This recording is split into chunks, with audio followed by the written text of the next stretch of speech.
Abdul Kubazun Tafilitek, Wadana Ben Mahu Hadis Aisha Inakalu, Anuki Fiena Aishu Shukalu, Wakula Shukaluni, Na Atakuna Fikalu, Anuki Feragun Shukalu, Wakalukalu Feragun Shuni, Anuki Wahid Kakalu, Wakalukalu Wahid Mani, Nuk Aikilu, Enji, Kama Feragun Shukalu, Wakukama Feidu, Nuk Aikilu, Ahuenu, Kudik Nuka Fizikalu, Kama Atawukama Kafazi Kaluni, Amidu Fikalu. Anuki Kaba Hawa Kalu Kalu Nanuki, Kalu Yaku Nuk Aikilu, Kalu Bamu Nuk Amidu. Begin all prayers, thinkings, and deeds with who? Divine love and all. I am in the love of all, and all love is me. We are all in all. I am a part of all, and all is a part of me. I am one with all, and all is one with me. I could succeed as a part of all and fail as an individual. I can be all I wish in all, as long as my wish is to stay in all. I am never alone. All is I am. All can I can. All does I do. Who am I? Own thing. Who am I? Kaun Fing, who am I? Hua. Okay. We left off on page 88, the end of the first paragraph. But students of lesser degree than Pa Nitrat, the supreme beings, the initiates and teachers, are able to freely work along the mental plane and mental transmutation. In fact, all that we call psychic phenomena, mental science, new thought phenomena, etc., operates along the same general lines, for there is but one doctrine involved, no matter by what name the phenomena be called. The student and practitioner of mental transmutation works among the mental plane, transmuting mental conditions, states, etc., into others according to various formulas, more or less efficacious. The various treatments, affirmations, denials, etc., of the schools of mental science are but formulas, often quite perfect and scientific, of the Egyptian art. The majority of modern practitioners are quite ignorant compared to the ancient masters, for they lack the fundamental knowledge upon which the work is based.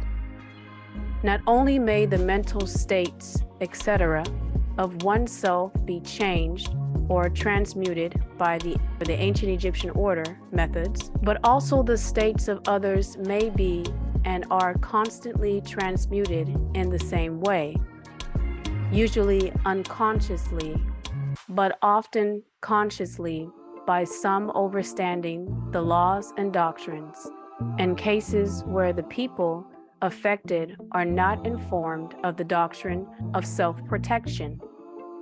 And more than this, as many students and practitioners of modern mental science know, every material condition depending upon the minds of other people may be changed or transmuted in accordance with the earnest will, and treatments of people wanting to change conditions of life.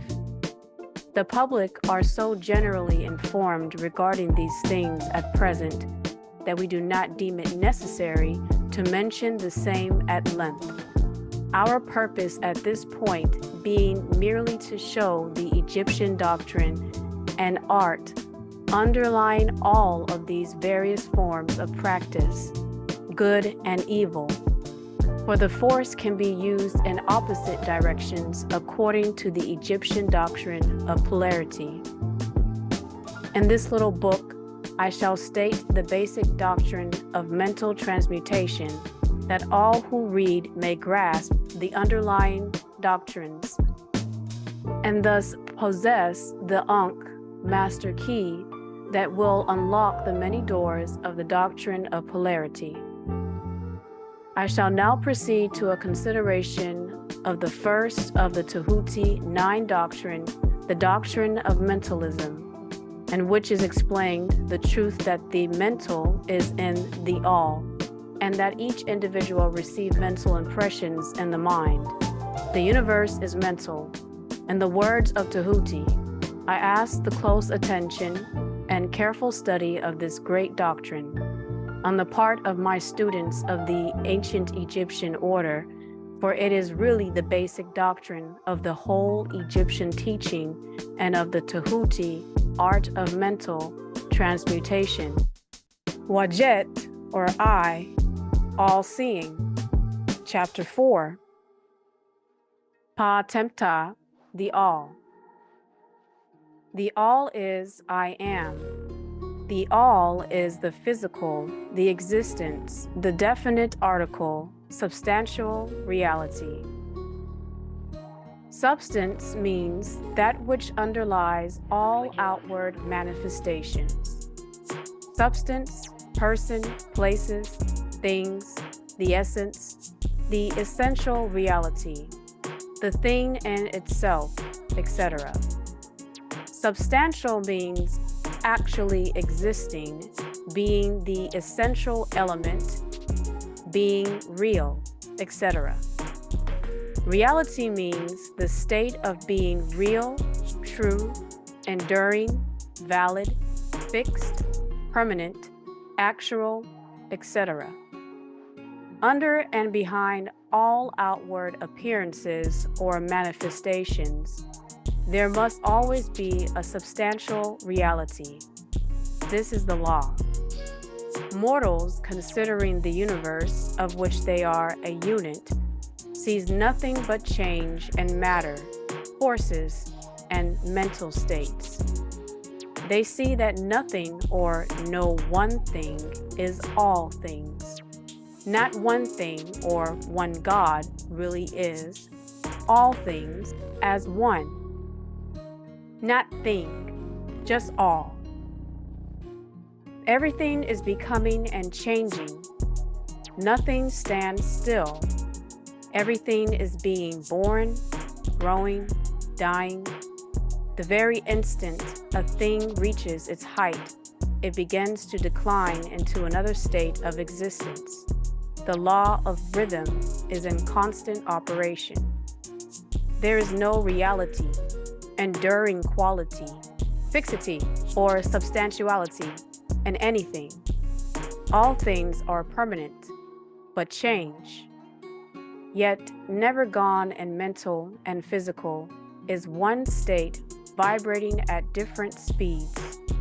They see all things evolving from other things and resolving into other things, yet they all exist.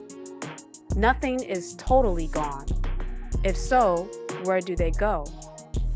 A constant action and reaction, inflow and outflow, building up and tearing down, creation and destruction. And even destruction means to destroy, not to eliminate, and to remove means simply to move again. Birth, growth, and death. At death, it's not over. Over means above, that's all. Nothing endures but change. And if they are thinking mortals, they realize that all of these changing things must be but outward appearances or manifestations of some underlying power, some substantial reality. All thinkers in all lands and in all times have assumed the necessity for postulating the existence of substantial reality. The all is, and their all became God by many names. All doctrines worthy of the name have been based upon this thought. Mortals have given to this substantial reality many names: Yahweh, Theos, Deus, Allah, Adonai. Some have called it by the term of Supreme Being, under many titles. Others have called it the Infinite and Eternal Energy. Others have called it and still matter, and in God in flesh as himself, or his own son, or personification, but all have acknowledged its existence. It is self-evident, it needs no argument. You exist. So some powerful force, by whichever name, exists through you. They are your blood, seed link through your family. If you are reading this scroll now, then you existed thousands of years ago in and through your blood seed. In these degrees, we have followed the example of some of the world's greatest thinkers. Both ancient and modern Egyptian masters have called this underlying power, this substantial reality, by the Egyptian name of pt.3, the All, which term I consider the most comprehensive of the many terms applied by mortals to that which transcends names and terms.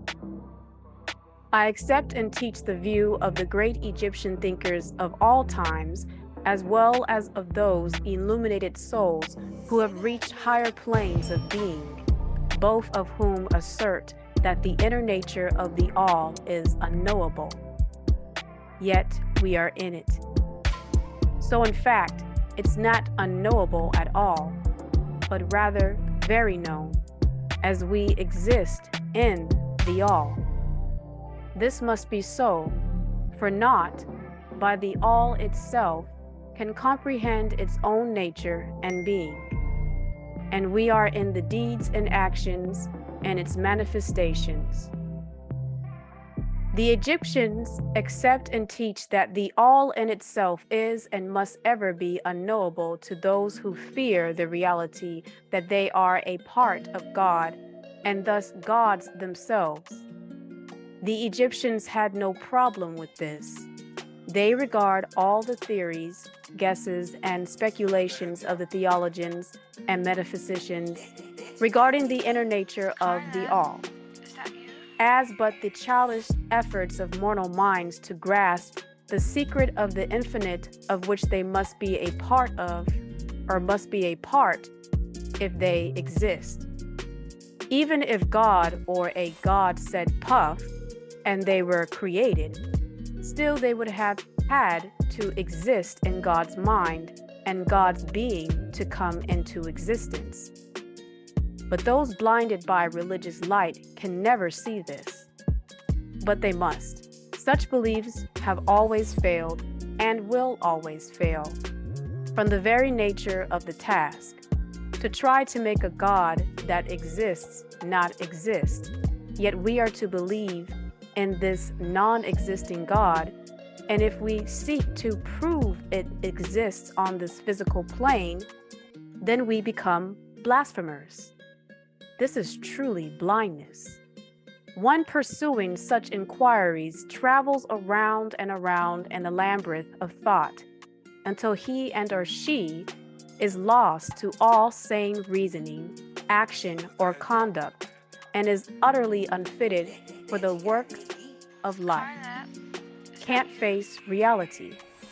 He and or she is like the hamster which frantically runs around and around the circling treadmill wheel of his cage, traveling ever and yet reaching nowhere, at the end a prisoner still, and standing just where he and or she started with no proof. They must teach you, get your answers at death, so that you won't seek to know while you live.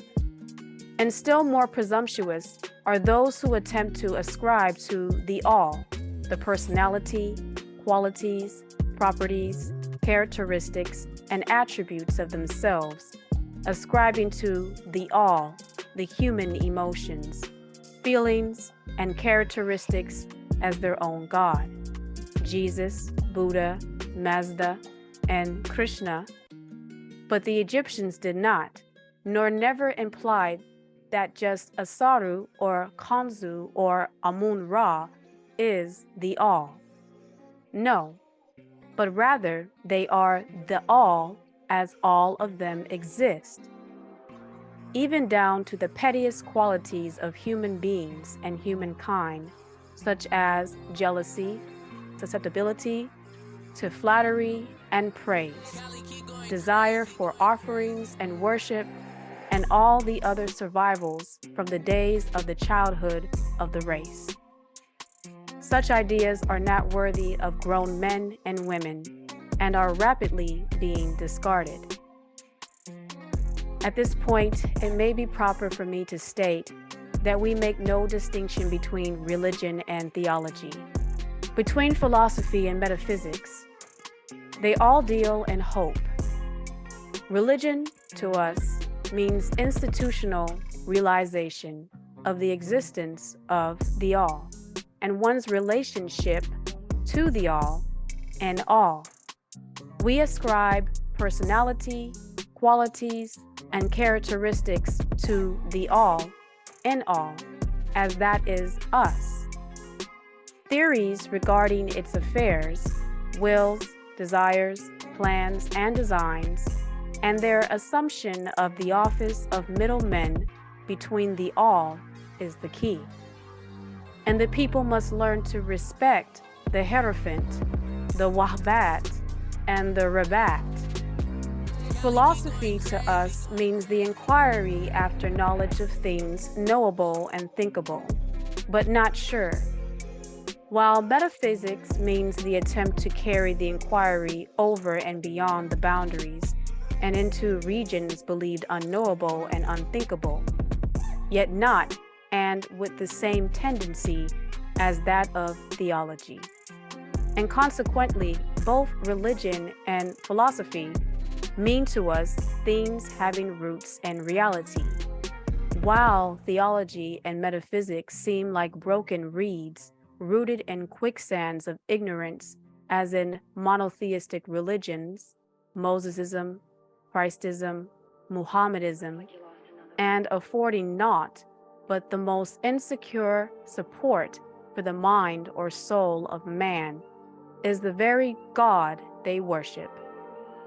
We do not insist upon our students accepting these definitions.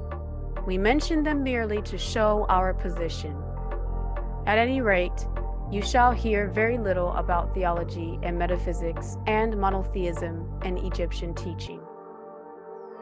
But while the essential nature of the all is knowable as you, in you, about you, there are certain truths connected with its existence, which the human mind finds itself compelled to accept. And an examination of these reports form a proper subject of inquiry, particularly as they agree with the reports of Pa-Wabat, the priests, or those on the higher planes. Our vertical lines here on this horizontal link. And to this inquiry, we now invite you. That which is the fundamental truth, the substantial reality, is not beyond true naming, but the wise called it pt.3, the all. In its essence, the all is knowable. If you are in the all, and you are knowable, then the all is knowable. The human reason, whose reports we must accept to as long as we think at all, informs us as follows regarding the all, and that without attempting to remove the veil of the knowable. We need not to remove the veil off God, but rather just go up and take the mask and put it on to inherit your responsibility as a child of God and a God yourself. 1. The all must be all that really is. There can be nothing existing outside of the all, else the all would not be the all. Even the all is in all. 2. The all must be in the infinite, as infinite is infinite, for there is nothing else to define, confined, or bound, limit or restrict all, but the all has the distinction of being the all, as if there are others, but they are not the one we are talking about. It must be infinite in time, in a finite state of time, or eternal. It must have always continuously existed, for there is nothing else to have ever created it, and something can never evolve from nothing. And if it had ever not been, even for a moment, it would not be now. It must continuously exist forever, for there is nothing to destroy it, and it can never not be. even for a moment, because something can never become nothing. It must be infinite in space. Infinite exists in blackness. Infinite. It must be everywhere. For there is no place outside of all. It cannot be otherwise than continuous in space, without break, cessation, separation, or interruption. For there is nothing to break, separate, or interrupt its continuity, and nothing with which to fill in the gaps. It must be infinite in power or absolute darkness, for there is nothing to limit, restrict, restrain, confine, disturb, or condition blackness, but light. Black is far, black is near or night. As night, it is subject to no other power stronger than black. 3. The all must be immutable, or not subject to change in its real nature. The all has a nature, for you are the all in all, as inside all. All is not nature, but has nature moving in it as Hanu. For there is nothing to work changes upon all, but the all can grow within all. Nothing into which it could change, nor from which it could have changed. It cannot be added to, nor subtracted from, increased nor diminished, nor become greater or lesser in any respect whatsoever. It must have always been, and must always remain, just what it is now, all. There has never been, is not now, and never will be anything else into which it can change. The all is a it, but all can't really be called an it. It is also an all. All being infinite, absolute, eternal, and unchangeable, it must follow that anything finite, changeable, fleeting, and conditioned cannot be all, but can happen to all.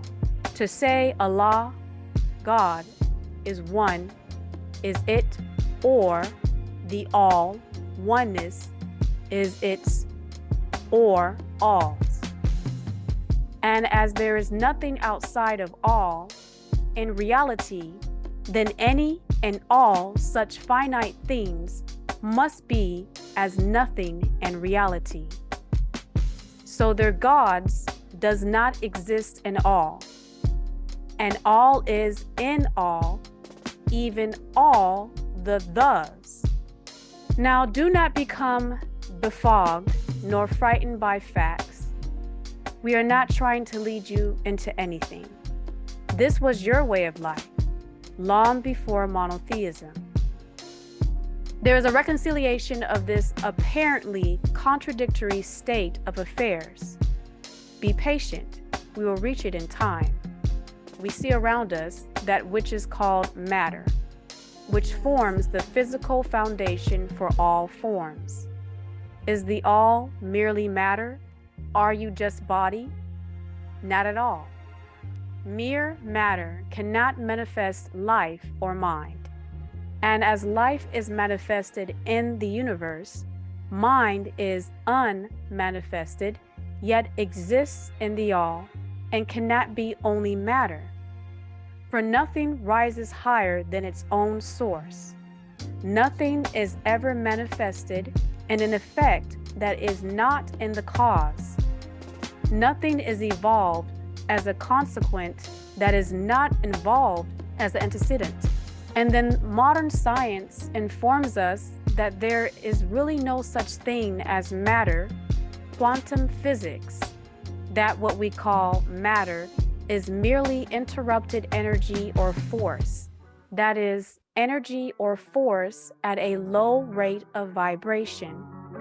Why this book needs updating, being written wrong in 1912, then 1940, long before the new realities, like the splitting of the atom and antimatter, as well as quarks and zells.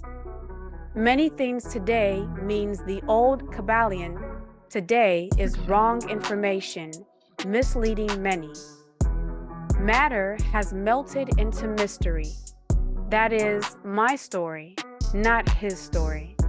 His story became his story.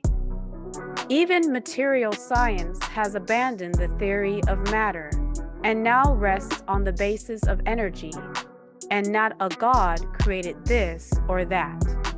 Where is the proof? Is the all mere energy or force? Not energy or force as the materialists use the terms, for their energy and force are blind, mechanical things devoid of life or mind. Life and mind can never evolve from blind energy or force called light. For the reason being, all things originated from and in darkness. Nothing rises higher than its source. Nothing is evolved unless it is involved. Nothing manifests in the effect unless it is in the cause, and so the all cannot be mere energy or force. For if it were, then there would be no such things as life and mind in the human or existence. And we know better than that, because you need both life and mind to read this scroll. For we are alive and using mind to consider this very question. And so are those who claim that energy or force is everything as their God. Wrong. What is there higher than matter or energy that we know to be existent in the universe? Life and mind. Life and mind and all their varying degrees of unfoldment. Then you ask, do you mean to tell us that all is life and mind? Yes and no is our answer. If you mean life and mind, as we poor petty mortals know them, we say no. All is not that. But what kind of life and mind do you mean, you ask? The answer is living mind is the all. Mind is all. As far above that which mortals know by those words, as life and mind are higher than mechanical forces, or matter, infinite living mind, as compared to finite life and mind. We mean that which the learnt souls mean when they reverently pronounce the word Ka, spirit. The all is infinite living mind, the life of the spirit. The all is in all, as you are all humans. Ka is double, spiritual. Chapter 5, the mental universe. The universe is mental and physical, held in the mind of the all, which are in all. The all is physical and all is spirit. But what is spirit? There are many degrees or vibrational modes to spiritual existence or spirit beings. This question cannot be answered by just saying the spirit is this or that, body or exoplasma. The reason is that its definition is practically that the all is a form of God, which cannot be explained or defined in religion or faith, but science is the key. Spirit is simply a name that mortals give to the highest conception of infinite living mind. It means the real essence. It means living mind, as much superior to life and mind as we know them, as the latter are superior to mechanical energy and matter. Spirit does not transcend our overstanding. Spirit is us, just as matter is us, and the emotional us is soul.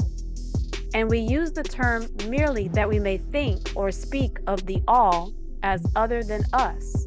The all is the son of all. For the purposes of thought and overstanding, we are justified in thinking of spirit as infinite living mind. The all is the son of all. For the purposes of thought and overstanding, we are justified in thinking of spirit as infinite living mind.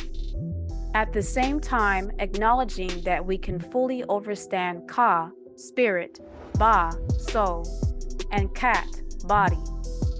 We must either do this or stop thinking of the matter at all, because all things that matter has spirit, and if it cares, it has a soul.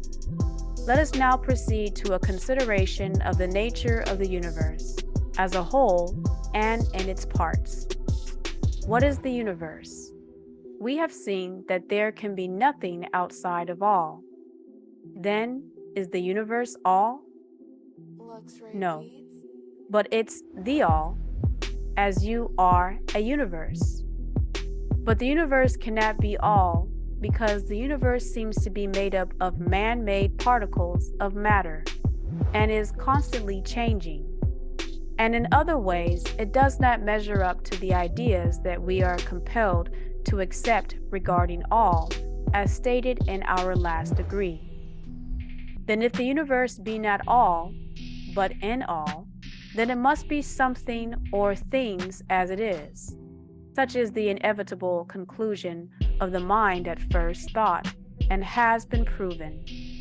But this will not satisfy the question, for we are sensible of the existence of the universe, and that tells us that it's the all, not all.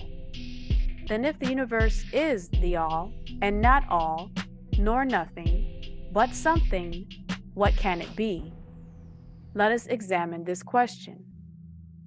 If the universe exists at all, or seems to exist, it must proceed in some way from all. It must be a creation of all, created as the all in which things exist, but as something can never come from nothing. From what could have all have created it? It was not created. It always existed, because even time would exist in all as a part of the all. Some wise men have answered this question by saying that all created the universe, the all from itself, and that's true, that is, from the being and substance of all. You get the all, but this will not do, for all cannot be subtracted from nor divided, as we have seen. And then again, if this be so, would not each particle in the universe be aware of its being?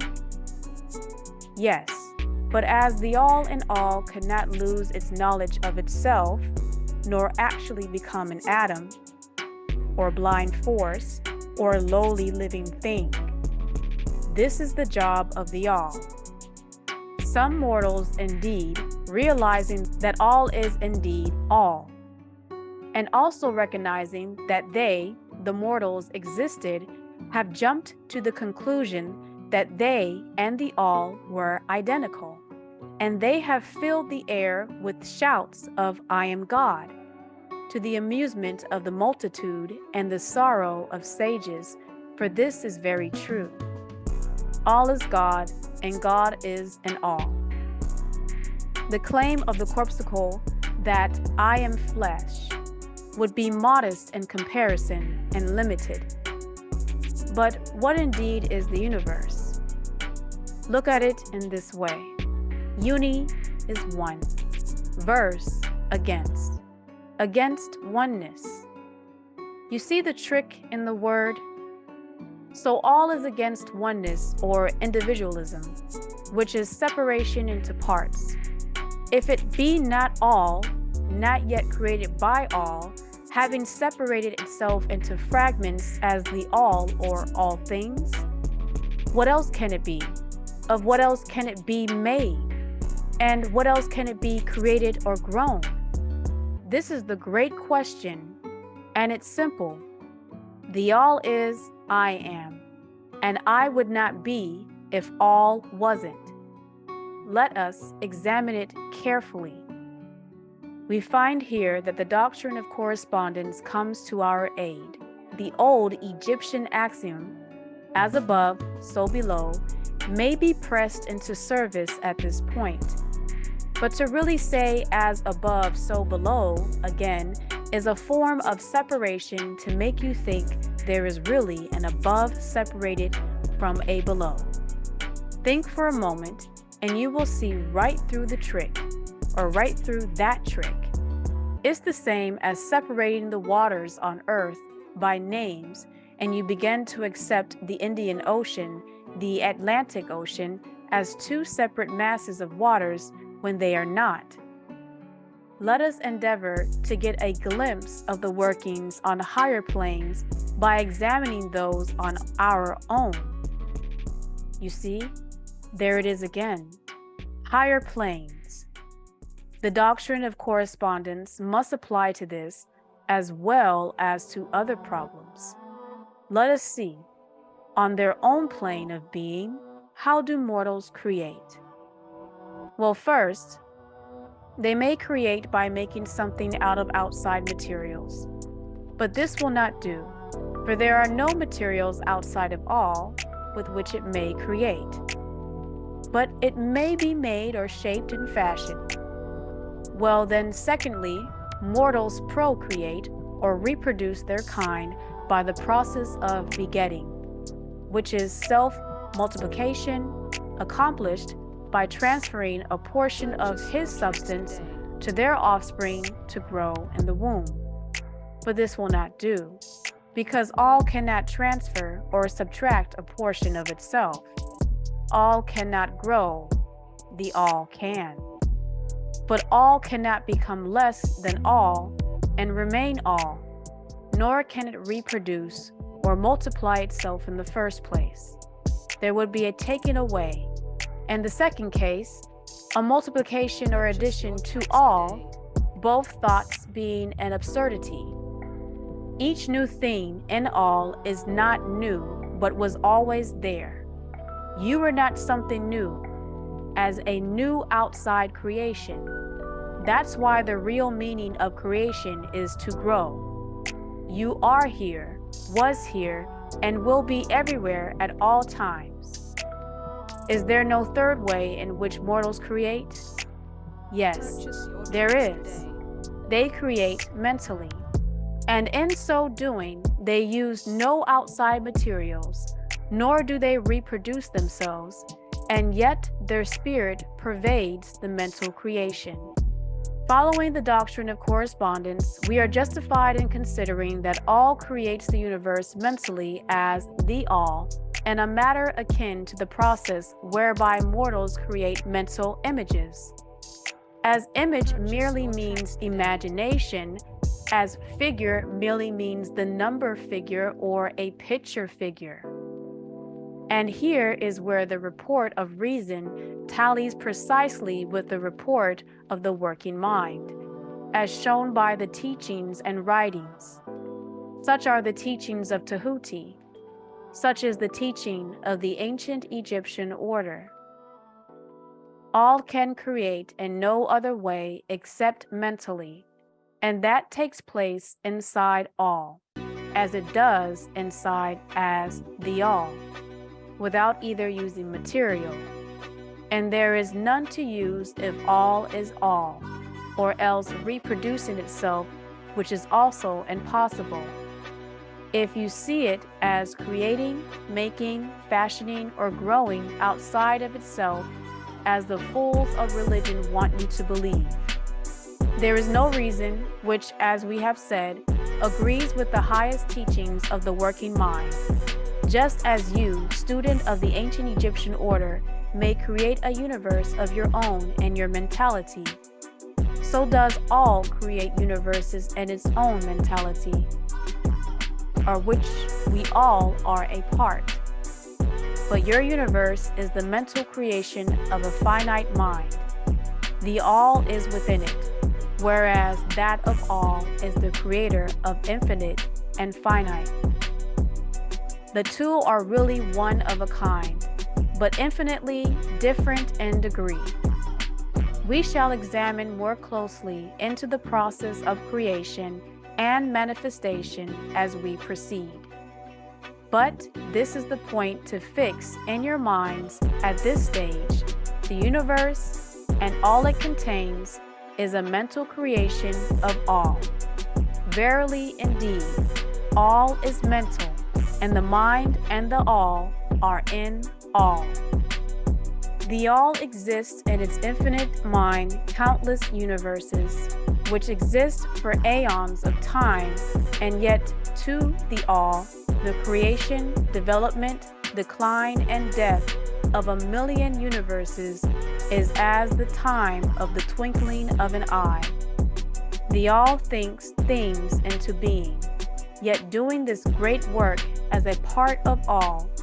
The infinite mind of the all is the womb of universes and finite breathing life in all living things.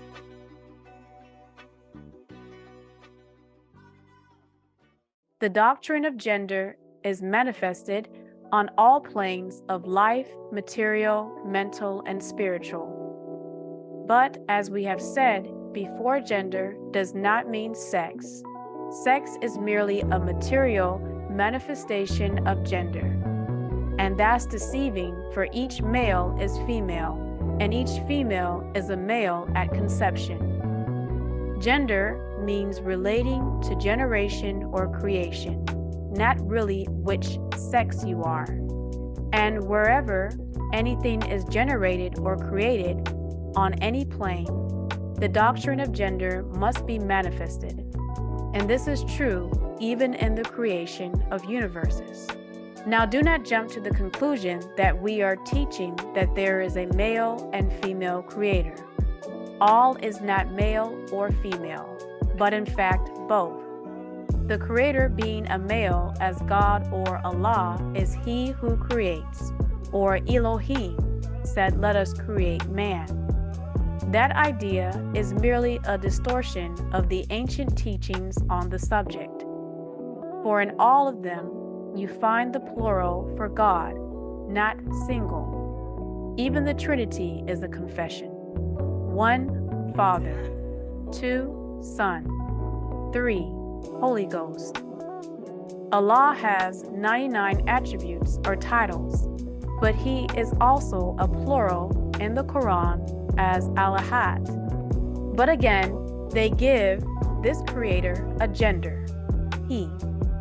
The true teaching is that the all in itself is above gender, being both male and female, as it is above every other law, including those of time and space. But of object or thing, we have who was first to deal with. It is the law from which the laws proceed, and it is not subject to them. But when the all manifests on the plane of generation or creation, then it acts according to law and doctrine, for it is the Hanu, moving on a lower plane of being, and is now known as the mother through the mitochondria DNA. And this newfound fact proves all monotheistic religions, Mosesism, Christism, and Muhammedism, have been wrong. All the time, God is not a he. If scientists have proved it to be a fact, a she, as the ancient Egypt have been saying all along.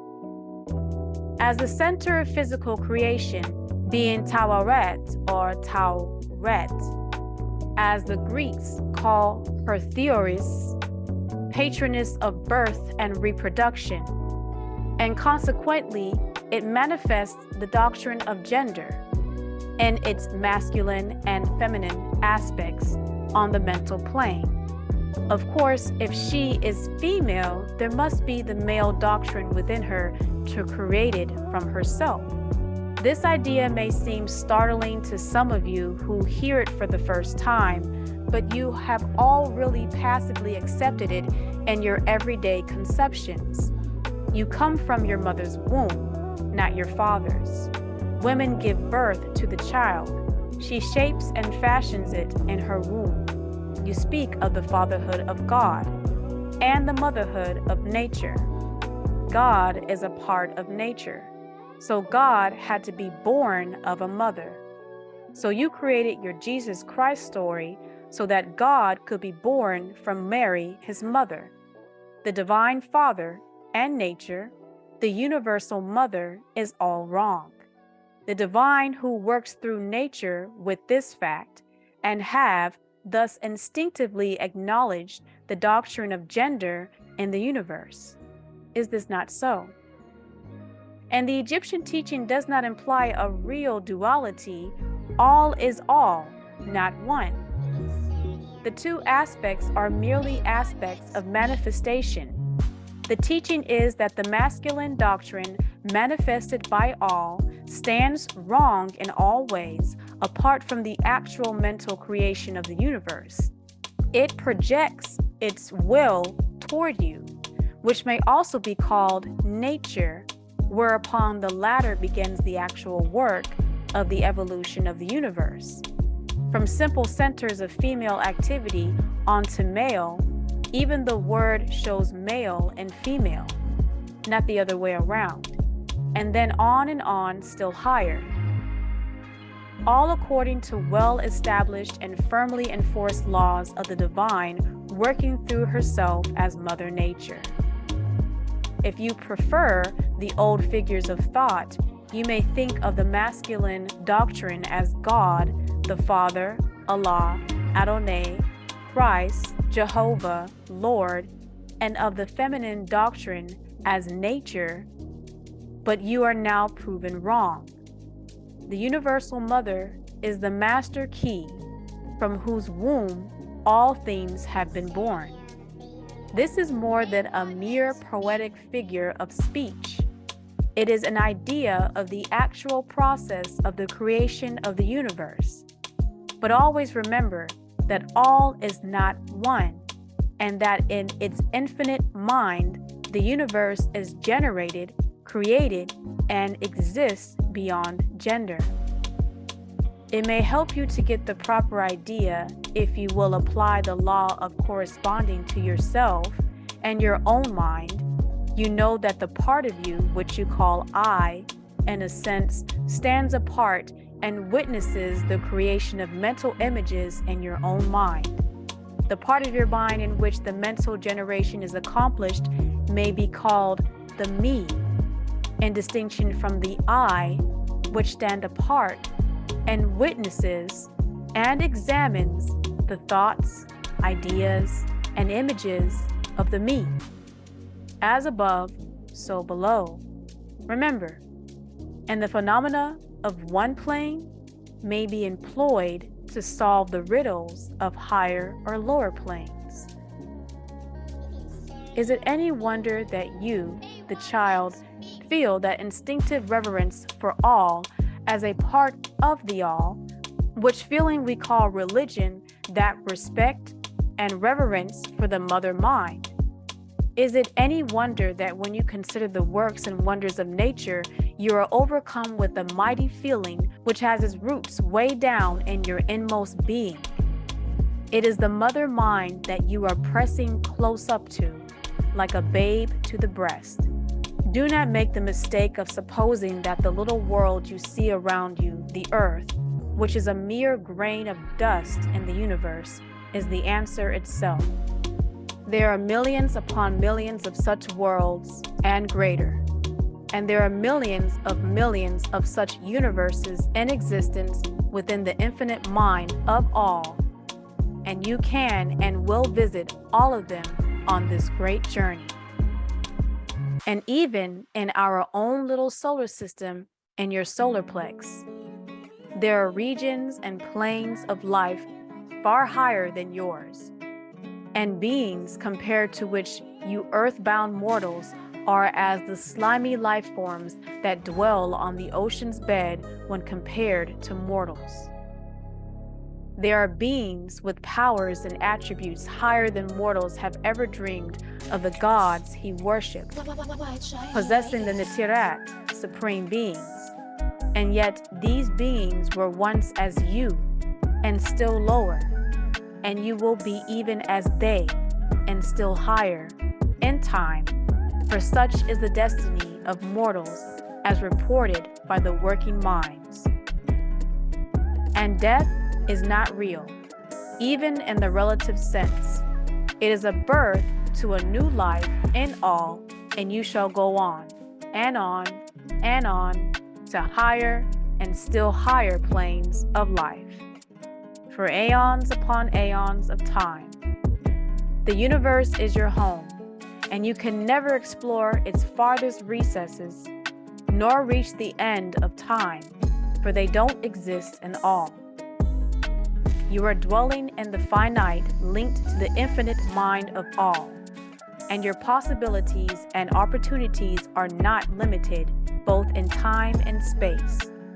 And at the end of the grand cycle of aeons, all shall draw back into itself and of its creations. You will go gladly, for you will then be able to know the whole truth of being at one with all. Such is the report of the Creator Master Tehuti, those who have advanced well along the path. And in the meantime, rest calm and serene, you are safe and protected by the infinite power of the Mother Mind, manifested as the Father Protector called Bess. Within the Mother Mind, mortal children are at home. There is not one who is motherless in the universe. Leo, or Ku, Control, Chapter 6, The Divine Paradox.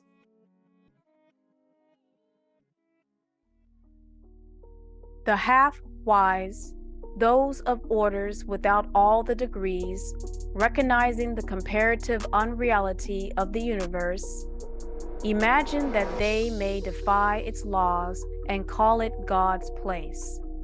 Such are vain and presumptuous fools, and they are broken against the rocks and torn asunder by the elements of reason of their folly.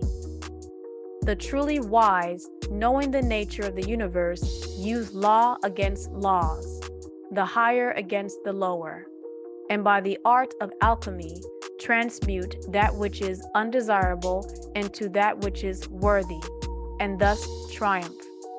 Mastery consists not in abnormal dreams, visions, and fantastic imaging or living, but in using the higher forces against the lower, escaping the pains of the lower planes by vibrating on the higher.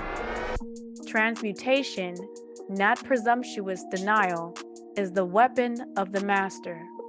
This is the paradox of the universe, resulting from the doctrine of polarity, which manifests from the all, begins to create hearken to it, for it points the difference between half wisdom and wisdom.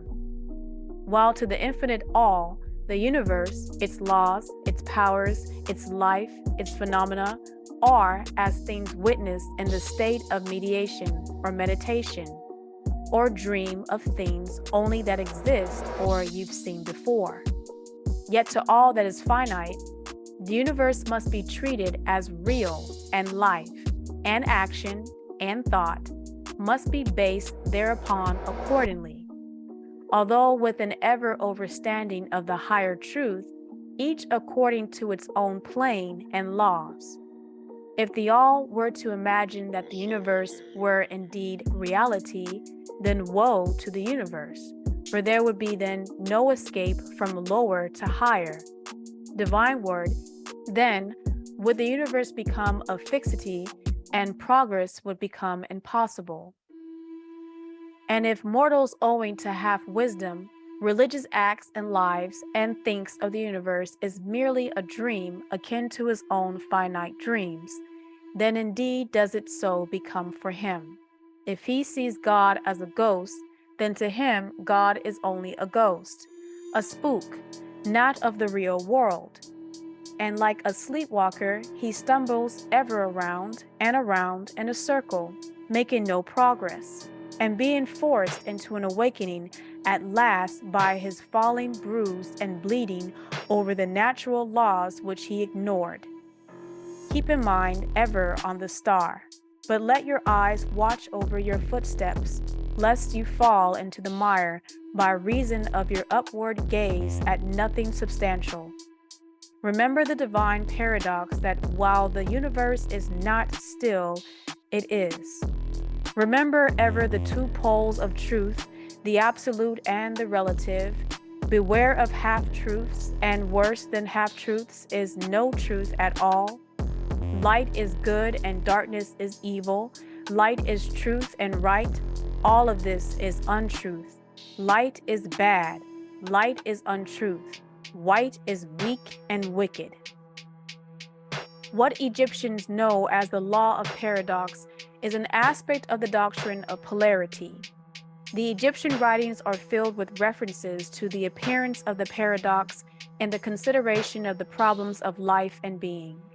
The teachers are constantly warning their students against the error of omitting the other side of any question, and their warnings are particularly directed to the problems of the absolute and the relative, which perplex all students, and which cause so many to think and act contrary to what is generally known as common sense.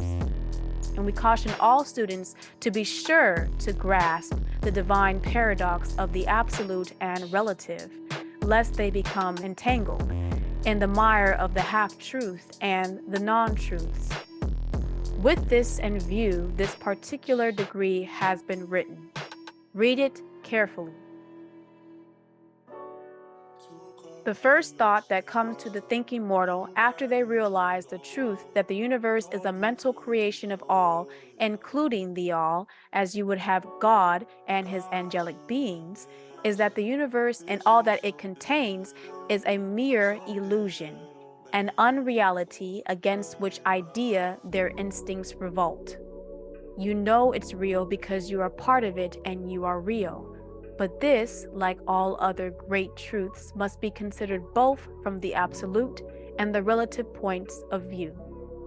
From the absolute viewpoint, of course, the universe is in the nature of an illusion, as spirit can be thought to be unreal, but in fact is more real than matter.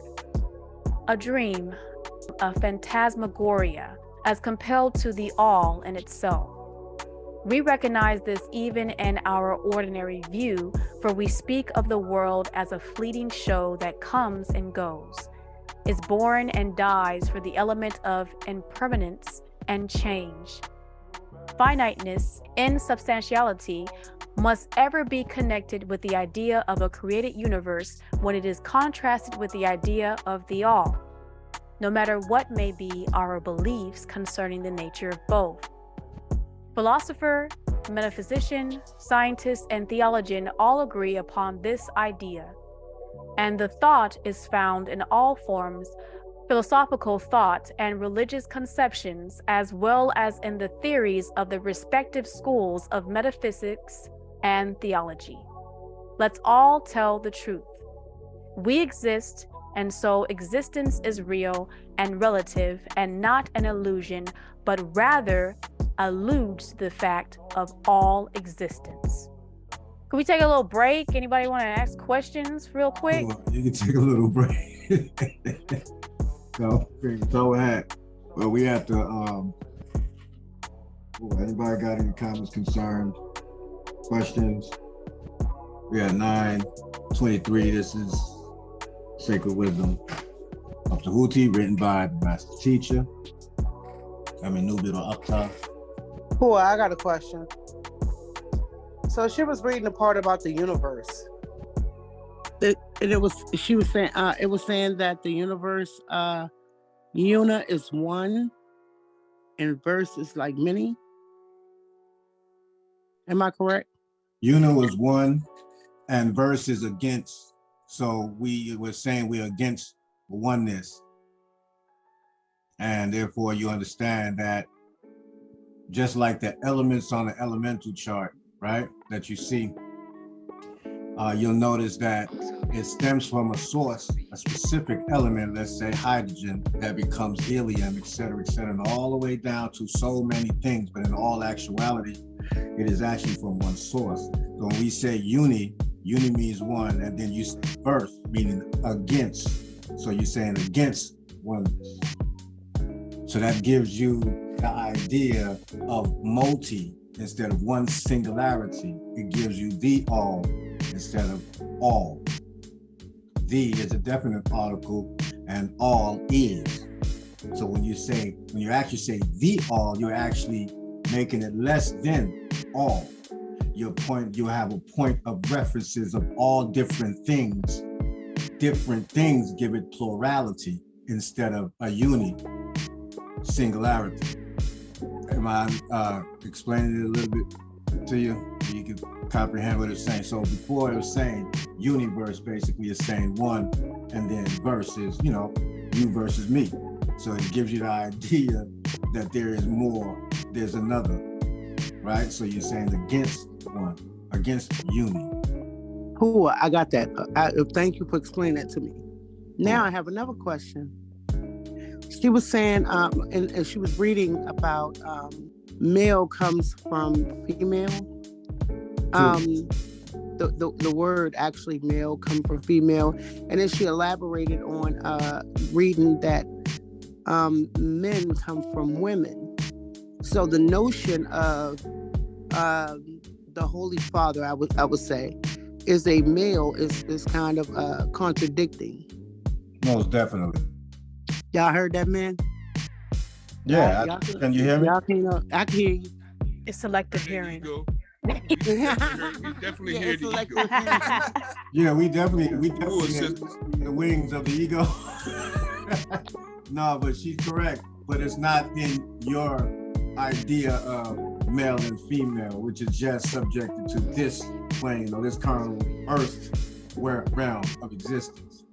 Even though the female gene, or being was here long before the modified, or we should say, not even modified, you say mutated genes of male. So male will be a mutated version of female, missing one leg of an X, creating a Y in the X chromosome.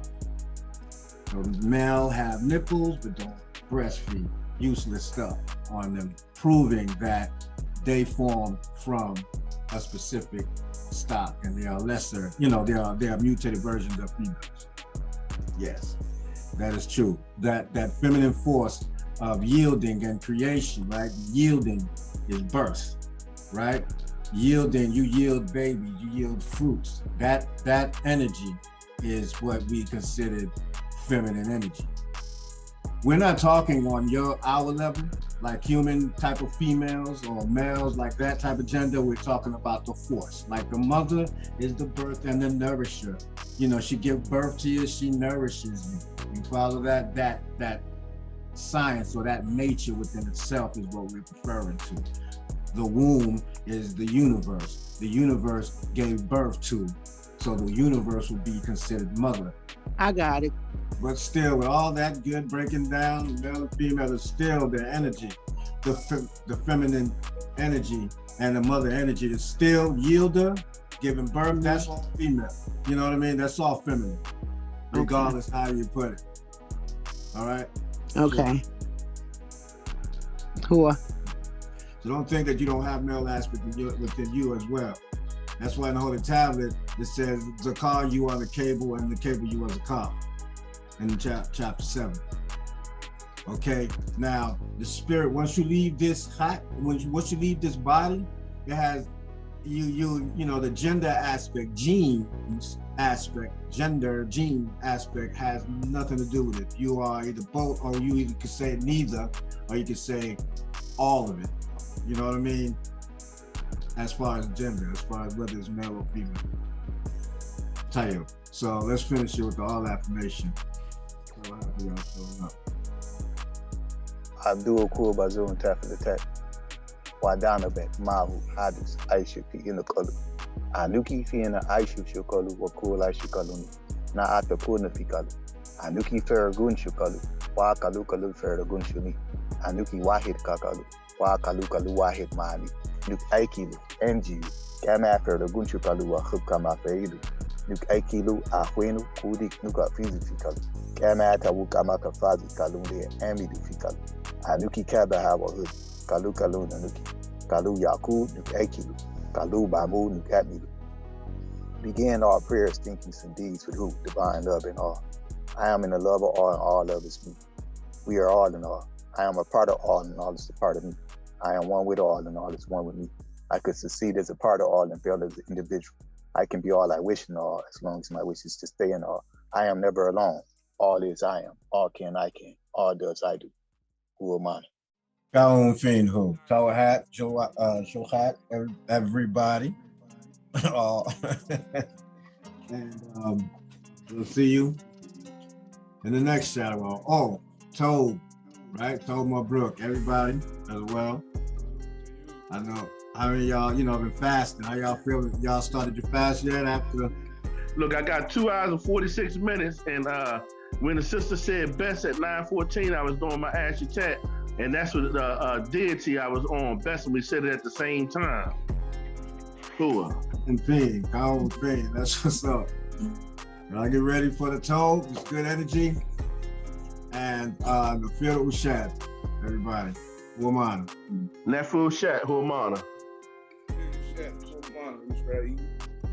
Who am I in the Caribbean?